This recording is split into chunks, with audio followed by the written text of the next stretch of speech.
Halo, selamat datang di channel saya.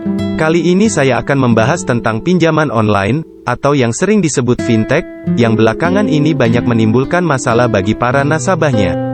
Apa saja masalahnya dan bagaimana cara mengatasinya? Simak video ini sampai habis ya. Pinjaman online adalah salah satu bentuk layanan keuangan berbasis teknologi digital yang memungkinkan orang untuk meminjam uang secara cepat dan mudah melalui aplikasi di smartphone. Namun, di balik kemudahan itu, ada juga risiko yang harus diwaspadai. Salah satu risiko yang sering dikeluhkan oleh para nasabah pinjaman online adalah perilaku para penagih utang yang dianggap melanggar privasi dan hak asasi manusia. Banyak kasus di mana para penagih utang melakukan penyebaran data pribadi, pengancaman, fitnah, bahkan pelecehan seksual terhadap para nasabah yang belum bisa membayar pinjaman mereka.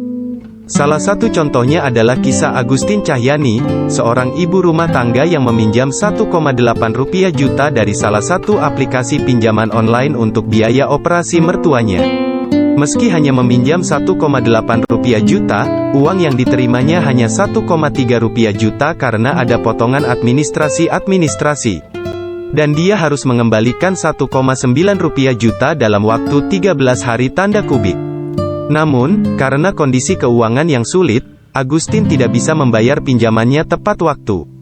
Akibatnya, bunga pinjamannya terus bertambah Rp80.000 per hari.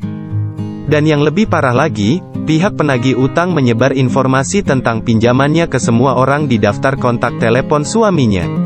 Akibatnya, suami Agustin dikeluarkan dari pekerjaannya sebagai tukang muat pasir. Agustin sendiri merasa malu dan takut jika keluarganya tahu bahwa dia berutang.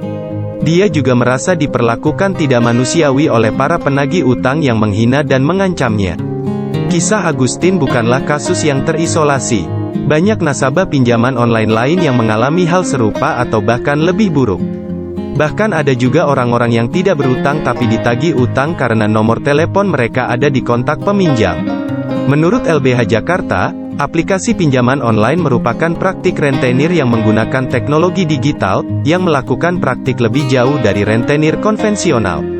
LBH Jakarta juga mengatakan bahwa praktik pengambilan, pengelolaan, dan penyebaran data pribadi oleh aplikasi pinjaman online melanggar Undang-Undang ITE dan merupakan tindak pidana. LBH Jakarta telah membuka posko pengaduan untuk menampung keluhan nasabah pinjaman online sejak 4 November lalu hingga 25 November mendatang. LBH Jakarta juga akan menganalisis hasil pengaduan tersebut untuk menentukan tindakan hukum apa yang bisa diambil. Sementara itu, Kementerian Kominfo mengatakan bahwa mereka telah menerima banyak laporan dari masyarakat tentang aplikasi pinjaman online. Namun, untuk melakukan pemblokiran terhadap aplikasi-aplikasi tersebut, mereka harus menunggu permintaan resmi dari Otoritas Jasa Keuangan, OJK, sebagai instansi pengawas dan pengatur. Kementerian Kominfo juga mengatakan bahwa pengguna aplikasi pinjaman online sebenarnya sudah menyetujui syarat dan ketentuan yang mengatur tentang data pribadi mereka saat pertama kali menggunakan aplikasi tersebut. Namun, mereka juga mengakui bahwa praktik penyebaran data pribadi dalam penagihan pinjaman online sudah berlebihan dan berpotensi melanggar ketentuan perlindungan data pribadi tanda kuadrat. Nah, itulah sedikit ulasan tentang pinjaman online dan masalah-masalah yang ditimbulkannya. Bagaimana pendapat Anda tentang hal ini? Apakah Anda pernah mengalami atau mengetahui kasus serupa? Silakan tulis di kolom komentar ya. Jangan lupa juga untuk like, share, dan subscribe channel ini. Terima kasih sudah menonton dan sampai jumpa di video selanjutnya.